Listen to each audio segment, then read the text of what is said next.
Well, cool, Drake. I was really inspired yesterday from our conversation. We talk quite often, and what you were sharing with that family that you just went to go visit with and showed them everything we're doing. That was really cool, dude. Yeah. Like the opportunity that you opened up for them, looking at how to really support their kids, not just giving them curriculum to make sure that they don't fall behind or they catch up in school, but really painting that picture of how do you take your kids' hobbies or things that they like to do, like art, for example, but really show them there's so much more to art than just painting. Yeah. Like, yeah, Yeah. yeah, So it's really cool because I was inspired by watching Cameron and Max, right? And I saw something not too long ago where they were creating a video game together, yeah. That was insane, dude. right? And That I was just really cool. and it was just like a natural progression of, okay, they've been playing with circuits and learning the vocabulary for circuits and building that up to the point where they had a video like a month or so ago where Max was creating an FM radio, right? I And haven't even watched that one yet. There's yeah, so many videos coming out. I'm it definitely adding that to watch later. but it's cool to see a 3-year-old building a radio and knowing all the Mhm. parts that are going into it, um, and then naturally they started getting into, okay, well, let's get a breadboard, and start creating real circuits, in a sense. Not that the snap circuits aren't real, but here's how it's actually applied in real life, and then what can Mhm. we do with this? And they just start creating a video game. It's super cool to see that natural progression. And when I saw that, I could also see a lot of parents, especially when they're new to homeschooling, their main concern is the curriculum, right?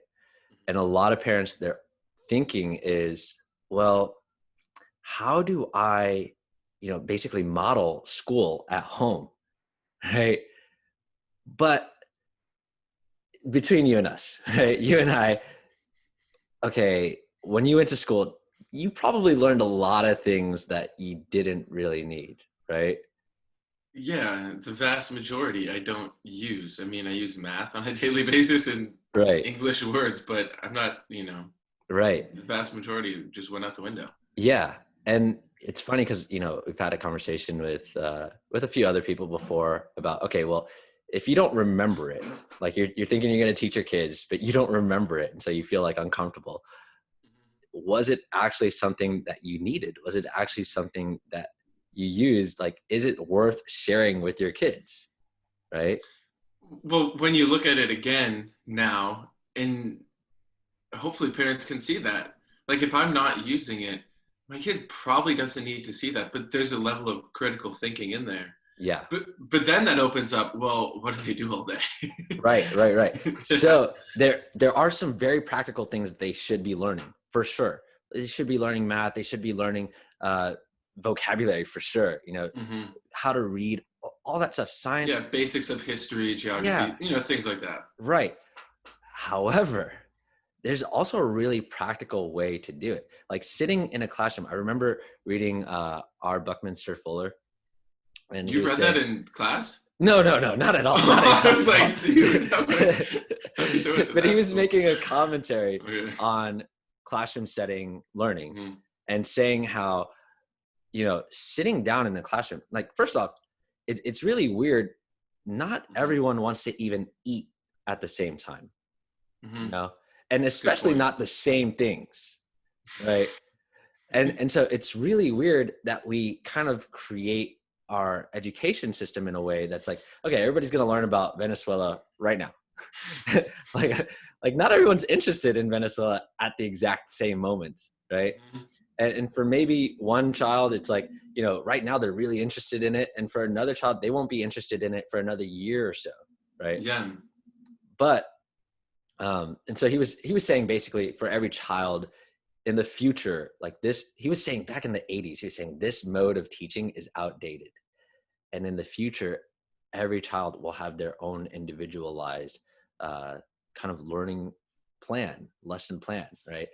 Cool. Yeah, we often hear like I don't know if you're familiar with the term IEP, but it's an individual education plan, right?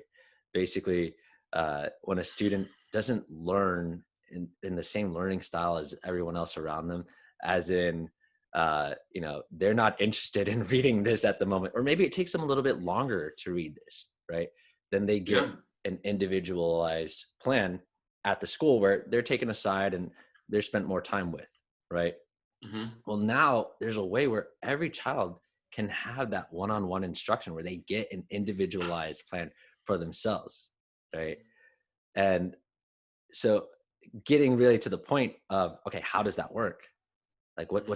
what's the curriculum, so to speak, is you can take anything that your child is interested in or any skill that you want them to develop and teach it to them in a way that is actually like it's fun, enjoyable for them, enjoyable for you.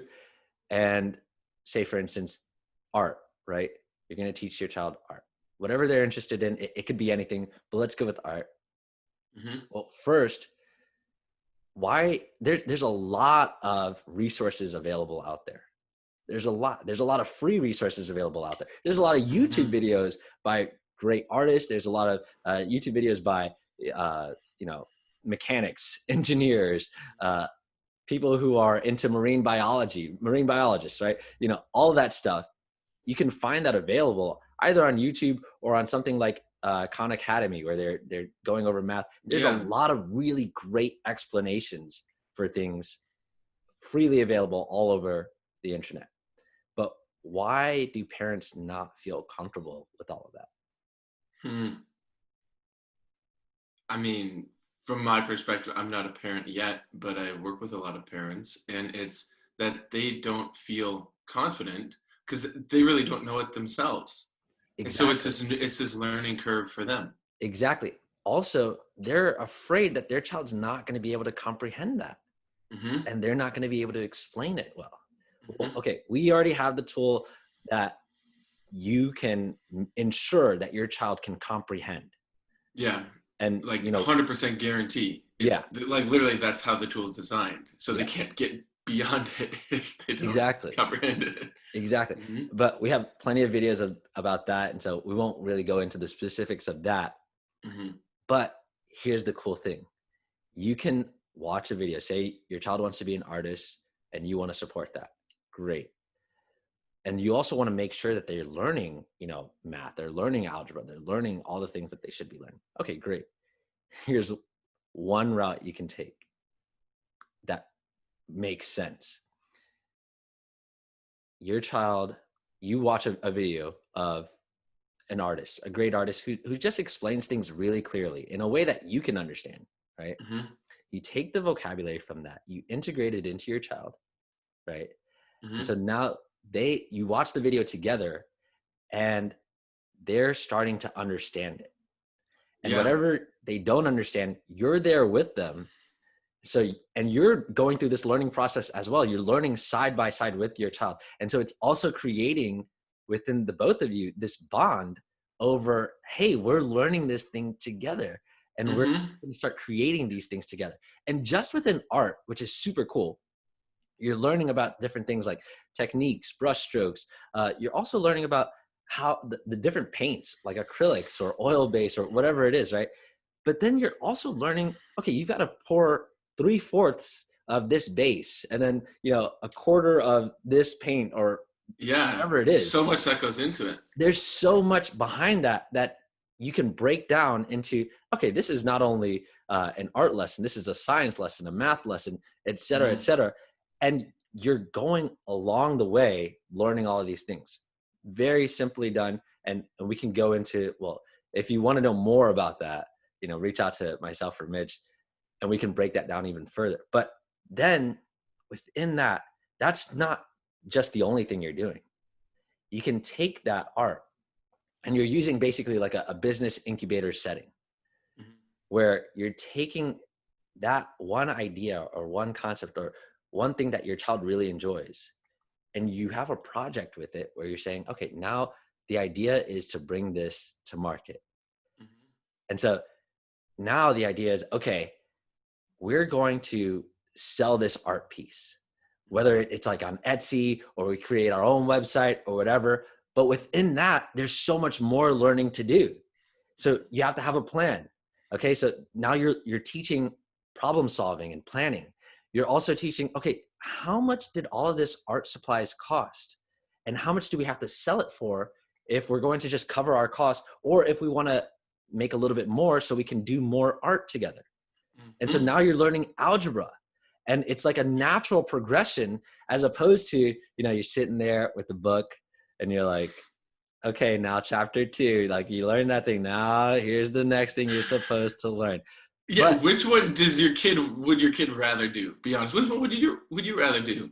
right, Just lesson 2. All right. Yep, I right. guess it's lesson 2 because it's Tuesday this week. It's like that's Yeah, so boring. exactly. And here's the thing. I think here's one point where a parent might go, well, how do I make sure that they're even interested? How will they even be interested in those numbers? Like, I know they might be interested in the art, but then when we get to like, oh, now we're going to sell it, how do I get them interested in that? Well, Hmm. first off, um, they're already interested in the art. So there's already interest generated there that's not Hmm. artificially put in.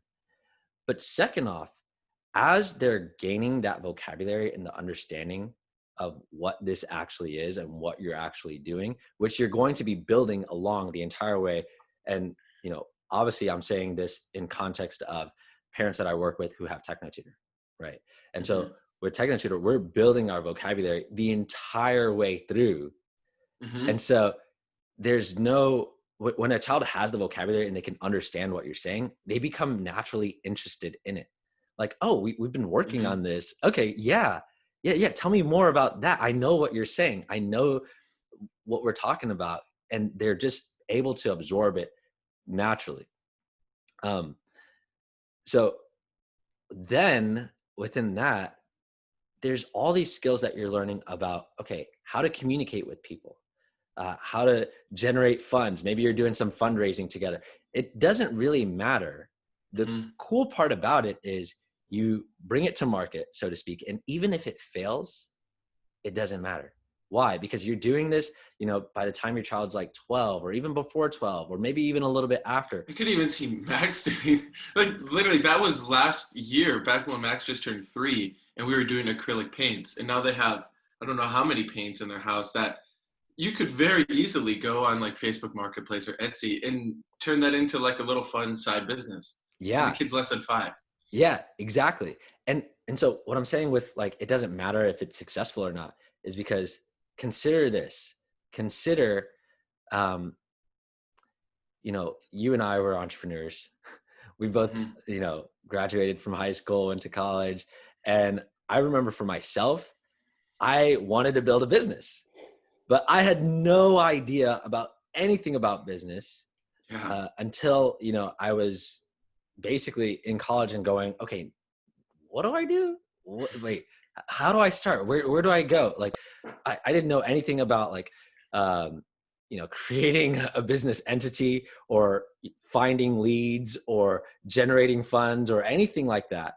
Hmm. But that's all stuff that you can be teaching your kid long before, they get to that age, so that by the time they're 18, even if, you have a couple of projects that fail when they're younger, by the time they're 18, they already have the general gist of how to do it, of Hmm. what needs to be done. And the reason why that's so important today is because if you just look around at the general state of things going on in the world, you look around and you see, okay, um, a lot of people are out of work right now. Yeah. There's tons of people on unemployment right now at the moment, right? Hmm.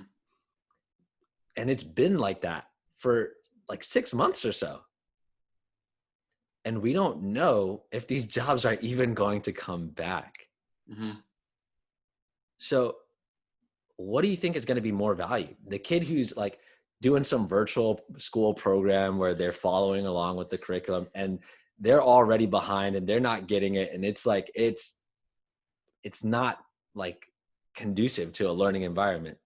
Yeah. Or the kid who's preparing to be an entrepreneur and still learning all the essentials of what they should be learning, all the algebra, all of the science, Hmm. everything, but within the context of like, hey, we're building a business, or we're gaining the skills of being an entrepreneur. Who do you think is going to have an easier go and a more enjoyable life when they turn 18? Yeah, and even if that child who's learning, let's say, how to start a little art business or something like that, even if by the time they would be of age where they graduate, they're 18, ready to go out into the world, even if they join a team or even if they do become an employee, they get how it works. They're going to rise up so fast within that organization because they're going to know how to add value. Oh, this is where the money's coming from. Okay, well, we could innovate here. Like they're just so much more equipped because it's not the first time they're seeing it. Plus, they're not afraid of failure. Like I was deathly afraid of failure because I knew, well, if this business fails, like it's going to take me 12 more months to get enough money to get this thing back up again. That's a great point, because they're still at home. They have the Yeah. safety and security of their parents, of, everything that's basically taken care of for them, Hmm. like it normally would be. But now they're using that opportunity in the best way possible of, okay, I'm already taken care of. And obviously the child's not thinking this, but the parents can really see, look, there's nothing that you have to worry about. So you don't have that added pressure of, this has to work, or if it doesn't work, Or I like don't I'm get food. screwed. Yeah. Exactly. Yeah. Exactly. And that allows the child to learn even quicker and more naturally, and more efficiently as well. Because then when they are an adult, they're not pressured with just trying to figure it out right there on the spot. Hmm. Like they're able to go into it going, okay, I'm ready. Let's do this. I know the general gist of what I'm supposed to do. And, if things start to look kind of hairy over here, it's like, well, I know this generally happens. Like you don't get the funds right away. I'm prepared for this. You Hmm. Yeah. Um, I was thinking about this too. So I was talking to another parent about 2 or 3 weeks ago, and he was telling me how his son is really into bugs, like collecting bugs in the backyard. Like that's the thing, right? You know how kids, yeah. they find their Yeah. one thing that they really love, and think about this. You could support that kid to not just understand the vocabulary of bugs and the habitat of the bugs and find them in the backyard, but if they're really into that, you could say, okay, well, here's, maybe we could build our own little habitat for the bugs and maybe some frogs or something like that. So you could start explaining, this is habitat, this is how they live, there's a mini ecosystem. And then Yeah. if, as you can tell, oh, my kid's really into this, maybe you could start a little side business of building little habitats and sell them to the neighbor kids or something like that. Or the options are really limitless. Yeah. And that's what's so cool is when you give the kid that basic vocabulary of understanding this is what's going on, and that parent is just one step ahead of them to say, okay, well, we could do this and this. That kid is not just gonna, it's like that kid's no longer in fantasy land where they have to Yeah. just imagine, like, whatever the kid's imagining. They get to really start using that constructive imagination and be able to really do something with it. And that's just so cool because, I mean, on so many levels, one, that kid's actually really learning how to be effective in the world, Yeah. even at 3 or 4 years old, or they could be 10 or 15.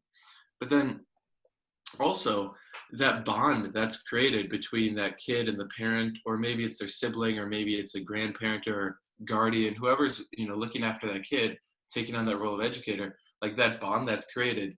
And this is as simple as, I mean, the building the vocabulary part is like 8 minutes a day. That's what I Yeah. saw with Max and Seneca. That's what Yeah. I've heard from other parents. It's like less than 10 minutes a day of actually sitting down and doing the lesson. Yeah.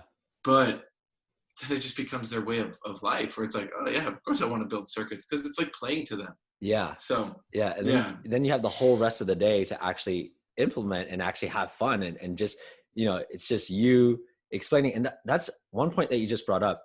You're being one step ahead of the child, meaning you don't have to know all of this in advance. You don't even Mhm. have to like be aware of, um, I know, what every circuit is and what a resistor is and all. Like you don't have to know any of that stuff. You can just get started, and at first you'll be learning quicker than your child at first. But if you're doing this consistently, they will catch up to you, and they'll start taking on. And here's the real point here.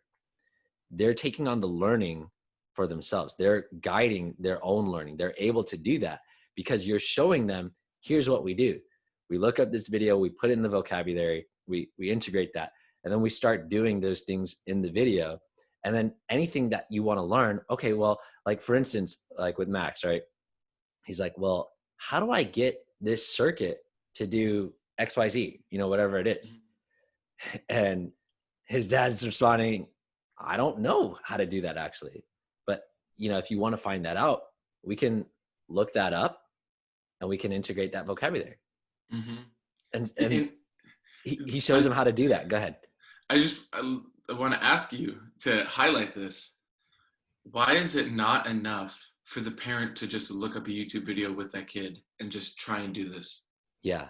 What's the difference that we're saying? Because there's a very clear difference. Yeah. You can't just open up YouTube and expect your kid to be able to start understanding circuits. Yeah. So it's the same reason why you can't just put a worksheet in front of a kid and just expect them to know the information and learn it. Like, most kids aren't learning from the worksheet. When they're getting the worksheet. This is a very important point. Yeah. When they're getting the worksheet, they're just practicing what they should have already learned. They're showing, what they've learned essentially, right? But they're not learning from the worksheet itself, right? And the reason why I'm making this distinction is because for the most part, the child is learning from hearing their teacher speak or whatever, and then they understand what their teacher's saying and then they go do it, right? Well, how do you ensure that a child actually understands the teacher in the first place? Right now, what happens in schools is they give the child like a short test or something like that to basically like, hey, we tried all these things, and then they say, okay, what stuck, right? But it's also interesting. You'll notice that most of the tests in schools are like these short answer tests, right? Why is that? Because you're giving a child essentially just something to memorize. You're giving them just, okay, here's A, here's B, here's C, and I said this quick blurb and you memorized that. But that's not actually giving the child like what we're talking about, like real practical application where you can start building the things yourself. The distinction between that is if you've just memorized something, you heard it a lot of times and you just memorized it, you can't actually apply that information. It's different than if you know that 1 + 1 = 2, because this is 1 and this is 1 and the next thing after 1 is 2. If you have all that understanding, then you can easily go, then 2 + 1 must = 3. But what happens for a lot of kids is you get to 1 + 1 and they're like, okay, 1 + 1 is 2. Got it. All right, now what's 2 + 1? I don't know. I've never heard that before. Like they're not able to process and make the next logical step because they're just memorizing bits of information.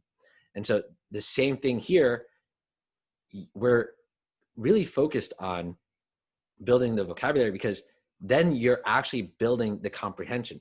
And we know from what we do, you can ensure it's very simple. It's super simple, but it's very obvious of how we ensure that the child actually has that information mastered and they know it and they get it and they can comprehend it.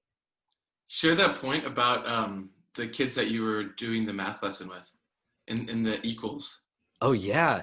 So that really hits at home. So, it's really interesting because a lot of parents will ask about, well, okay, what does, what does a math lesson look like? Because we're talking about vocabulary. And so what do you mean? Like, how does that work with math? And what a lot of people don't realize is math is a function of vocabulary. Just think about like, if I were to say, okay, well, if I say 1 + 1 = what? I'm using words, aren't I? Aren't those all words? So don't you have to know what all those words mean in order to get, where I'm going with this, right?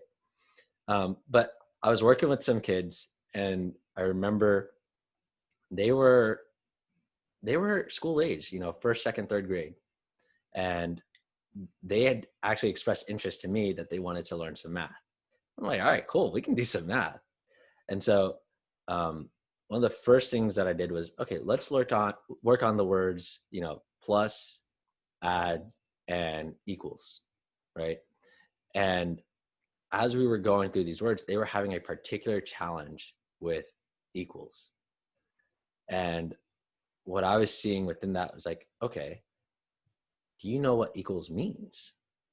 And they were telling me, well, yeah, like 1 + 1 = 2. Like, okay, yeah, but what does equals actually mean? What does equals mean in that context? And they're like, I have no idea. It's just something we say, right? And in that context, equals means the same as, right? 1 + 1 is the same as 2. It's really simple, but it's like we almost assume that children are just somehow, they're going to learn this, they're going to pick it up or something. But what actually ends up happening is they get some sort of, they relate it to whatever's going on. So they'll hear a word and they'll relate it to like, well, I know it has something to do with that, like contextually, like, I know oven has something to do with the kitchen, that box in the kitchen, but I don't really know what oven is. I don't know what oven means, like it could be. I know to not touch it or mom will yell at me. Right, exactly. And so this is a way to actually ensure that they not only know the word, but they know what it means. They know what's behind it. They know what you're talking about when you start talking about it, as opposed to, it's like when you're going to watch a movie, right? You're going to watch a movie, and maybe you're sitting there with your family, and mom comes in late, and mom's like, wait, who is this character?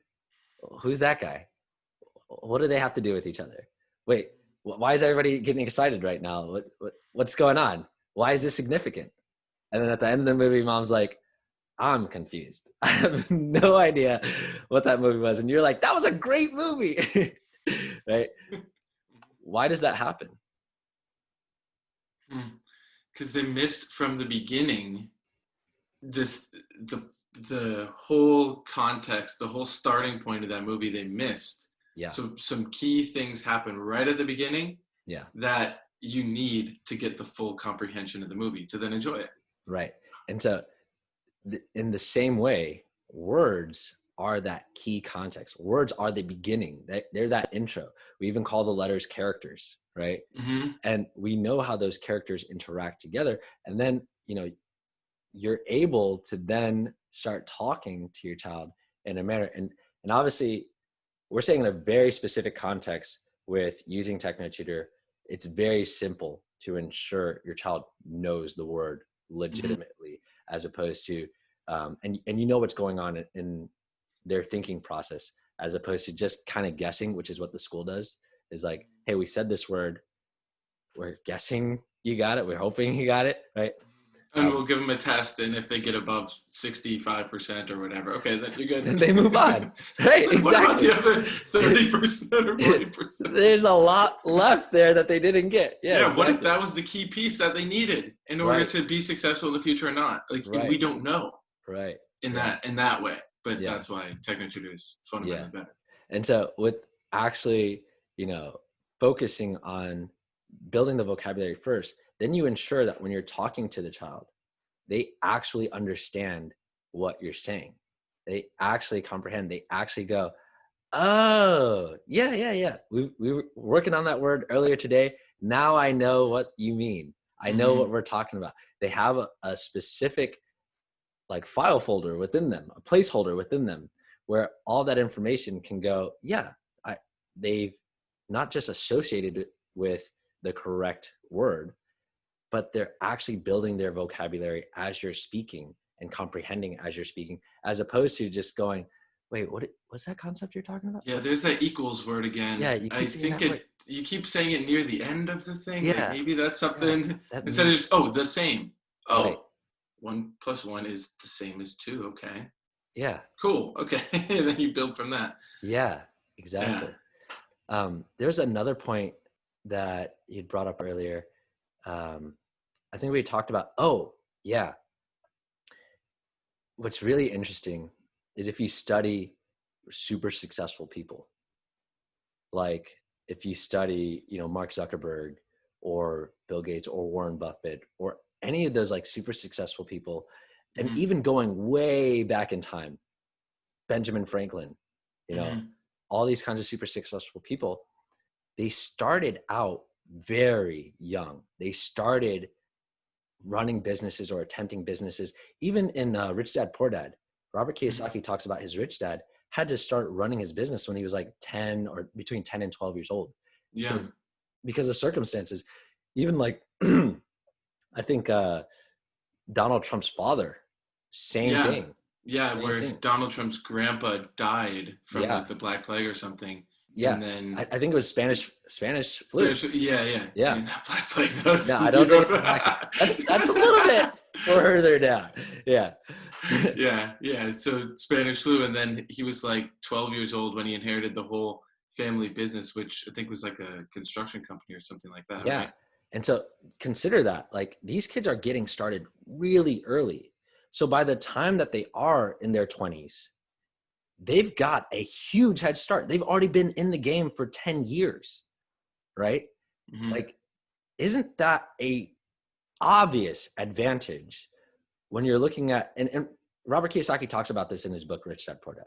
He talks about how you go through school for all these years and then you get to 18 years old and you're not really prepared to do anything. And then what most people do, you and I did, they prolong it another few years where they go to, university or college or whatever, and they're still learning. So now you're an adult well into your 20s and you have no experience at all. You've got all this knowledge that you don't really know what to do with. And most people, many people, they'll get a degree and then they don't actually do anything with that degree. Hmm. They don't actually go into their field at all. Like it's like the knowledge that they have is then useless. And so Yeah. they spent all that time just wasting time. Whereas what we're saying is there's a really practical way that you can ensure that your child is not only prepared for the future, but they have all the skills. They have all the skills that they need to communicate with one another effectively, to problem solve, to think critically, to actually comprehend things, to actually find out more information for themselves so they are self-guided in their learning. And it's super simple. And, you know, for any parent that is interested in how do I do that?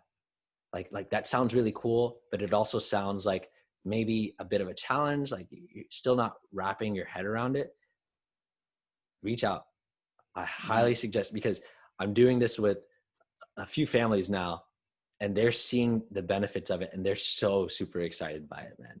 They're Hmm. so super excited because I mean, I think we're seeing right now, if you look at the school system, the public education system as it is currently, you can pretty much tell they don't really care about your child's education.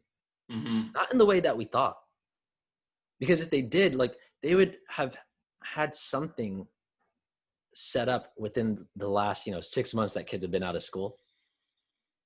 There would have actually been something there for your child today. Today, I'm seeing, just with going through um, all the groups here in my local area, where they're saying, hey, we signed up for this virtual thing. It's not working out. This is terrible. They don't even have teachers available. We signed up for classes and we were supposed to start weeks ago, literally weeks ago, and they're just now finding some of those teachers, and some of those classes still don't have teachers. It's ridiculous. Just seeing this, and okay, schools or the way that it is right now, it's not prepared for the changing learning environments. How are they going to prepare your child to adapt for the changing world if the school Hmm. can't even adapt itself, right?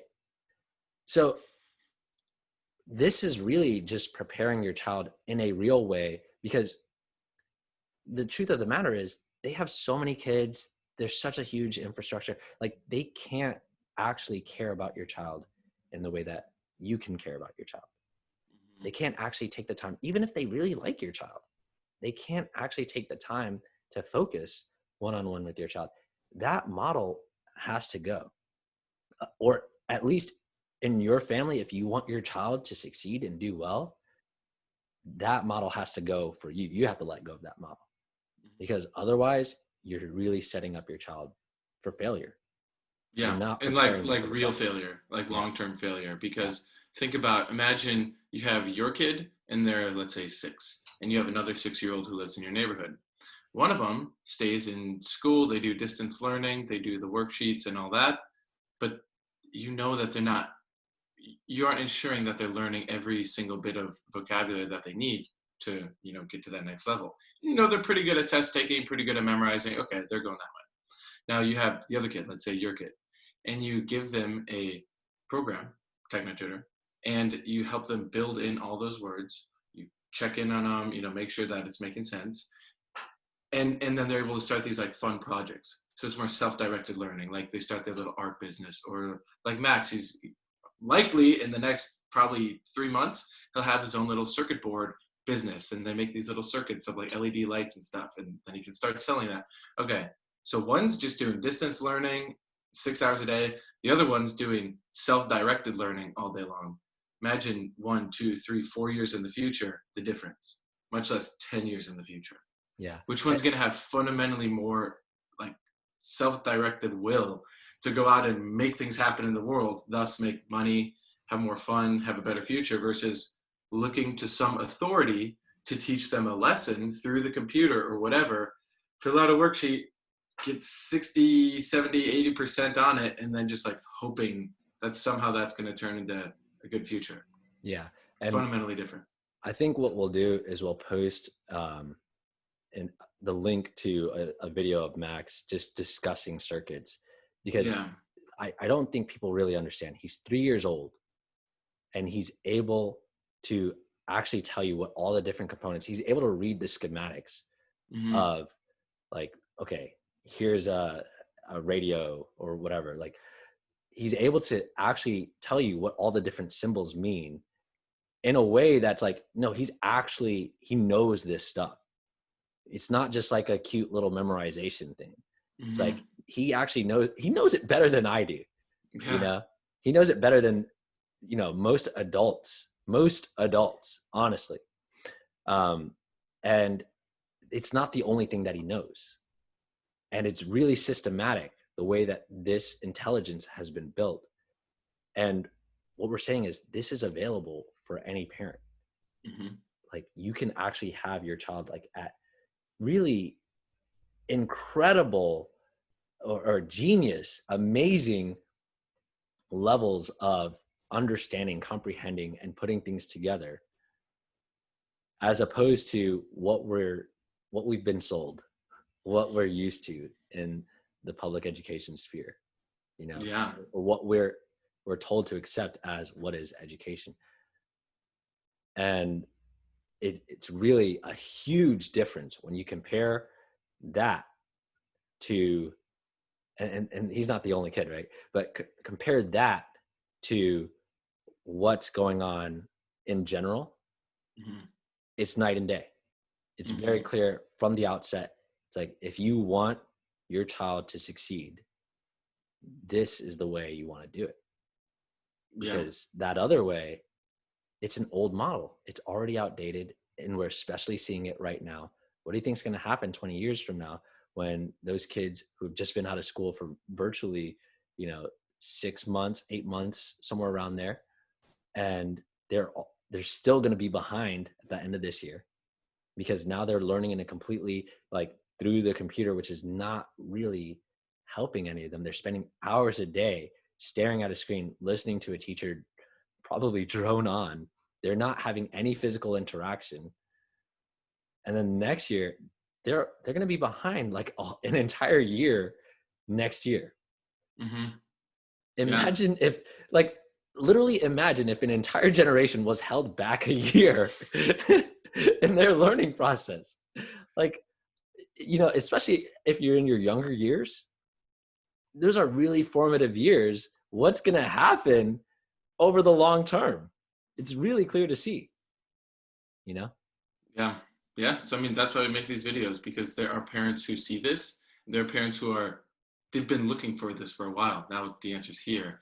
And it's really cool. Like, you just had another parent come on last week. I have one that this week's going to jump on. He has a high schooler who is in 10th grade, but he wants to get his diploma because he wants to go out and work in the world. Nice. But he's like, I don't even know how to study for the GED. I don't feel confident with that. Yeah. So then I'm showing him how to use TechnoTutor for it, to make sure he actually knows it.